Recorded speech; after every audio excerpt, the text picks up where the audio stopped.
नमस्कार हमारे प्रिय दर्शकों, जय माँ लक्ष्मी। आज हम आपको उस दिव्य कथा की यात्रा पर ले जा रहे हैं जब देवताओं और असुरों ने मिलकर क्षीर सागर का मंथन किया था। ये केवल एक कथा नहीं बल्कि सृष्टि के सबसे बड़े और अद्भुत सहयोग की गाथा है। एक ऐसा मंथन जिससे अमृत भी निकला और विष भी। और इसी मंथन के गर्भ से प्रकट हुई धन, वैभव और सौभाग्य की देवी माँ लक्ष्मी।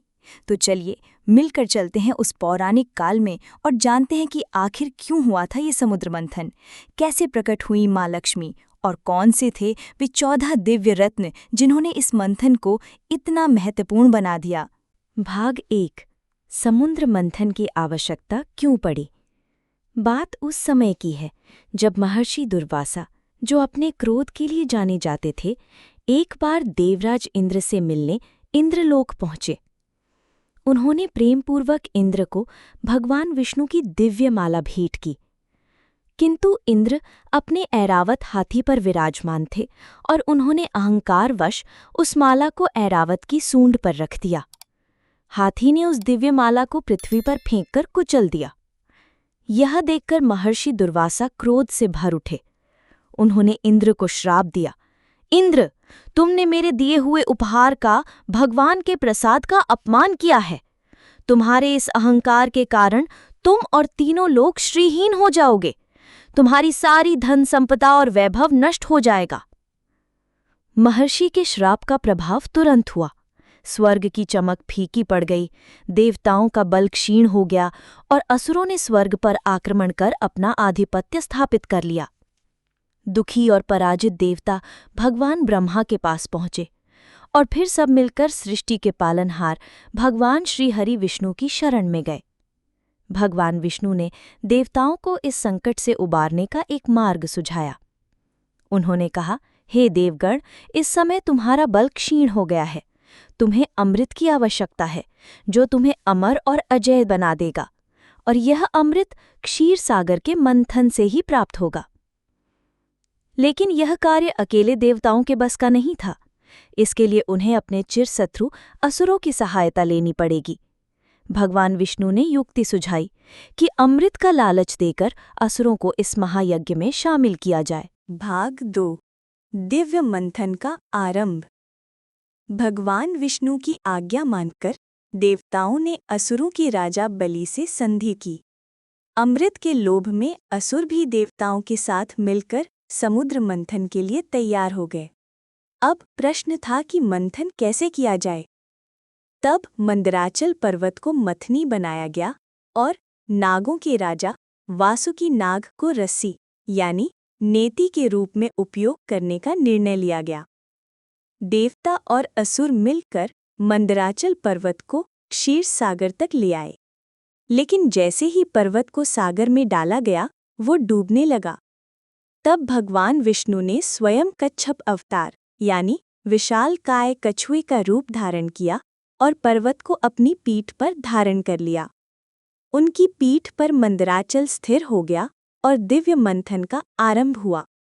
देवताओं ने वासुकी नाग की पूंछ पकड़ी और असुरों ने उनका मुख। हर हर महादेव के जयकारों के साथ क्षीर सागर का मंथन प्रारंभ हुआ। भाग 3, 14 दिव्य रत्नों का प्राकट्य। जैसे जैसे सागर का मंथन तीव्र होता गया, उसमें से एक एक करके 14 अद्भुत और दिव्य रत्न निकलने लगे। आइए जानते हैं क्या थे वे रत्न। 1. हलाहल विष। मंथन से सबसे पहले निकला हलाहल विष। उसकी भयंकर ज्वाला से संपूर्ण सृष्टि जलने लगी।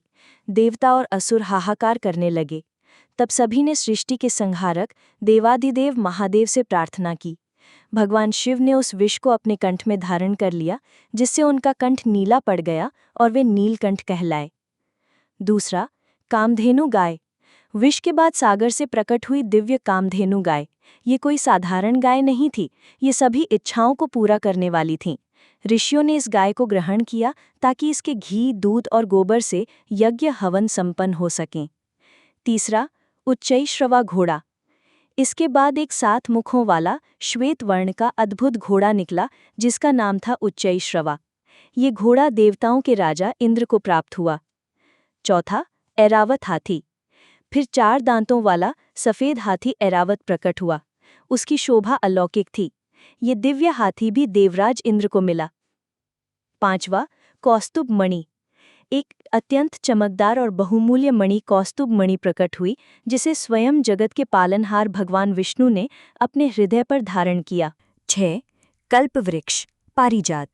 इसके बाद मनोकामनाओं को पूरा करने वाला दिव्य वृक्ष कल्प वृक्ष निकला।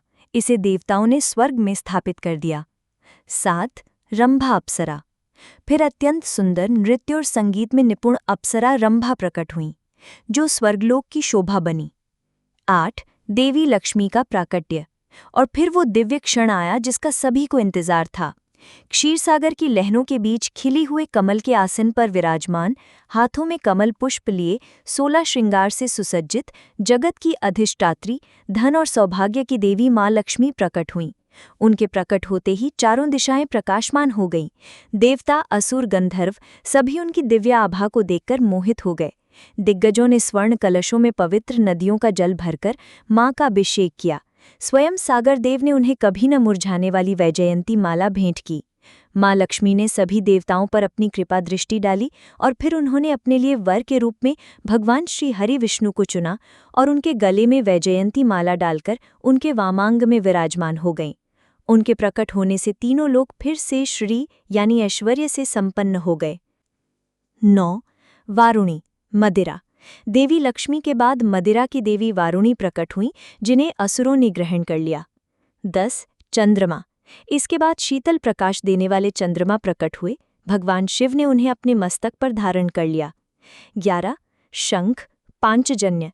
एक दिव्य और विजय का प्रतीक शंख निकला, जिसे भगवान विष्णु ने ग्रहण किया। इसका नाम पांचजन्य है। 12. शारंग धनुष। एक अमोघ और शक्तिशाली धनुष शारंग प्रकट हुआ, जो भगवान विष्णु को ही प्राप्त हुआ। 13.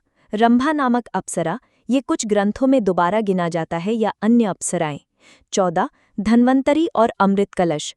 और अंत में हाथों में अमृत कलश लिए हुए आयुर्वेद के जनक भगवान धन्वंतरी प्रकट हुए। अमृत कलश को देखते ही देवताओं और असुरों में छीना झपटी शुरू हो गई।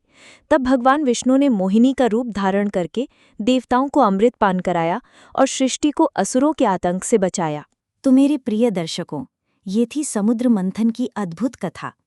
ये कथा हमें सिखाती है कि महान लक्ष्यों की प्राप्ति के लिए कभी-कभी शत्रुओं से भी हाथ मिलाना पड़ता है। ये हमें बताती है कि हर मंथन या संघर्ष के बाद ही अमृत रूपी सफलता प्राप्त होती है। और सबसे महत्वपूर्ण, इसी मंथन ने हमें हमारी प्रिय माँ लक्ष्मी प्रदान की, जिनकी कृपा से ही ये संसार वैभवशाली और धन धान्य से परिपूर्ण है। जो भी सच्चे मन से माँ लक्ष्मी और भगवान विष्णु की आराधना करता है, उसके जीवन से दरिद्रता और दुर्भाग्य सदा के लिए दूर हो जाते हैं। आपको ये कथा कैसी लगी, हमें कमेंट्स में अवश्य बताएं। यदि आप ऐसी ही और भी पौराणिक कथाएं सुनना चाहते हैं, तो हमारे चैनल को सब्सक्राइब करना न भूलें। जय श्री हरि, जय माँ लक्ष्मी।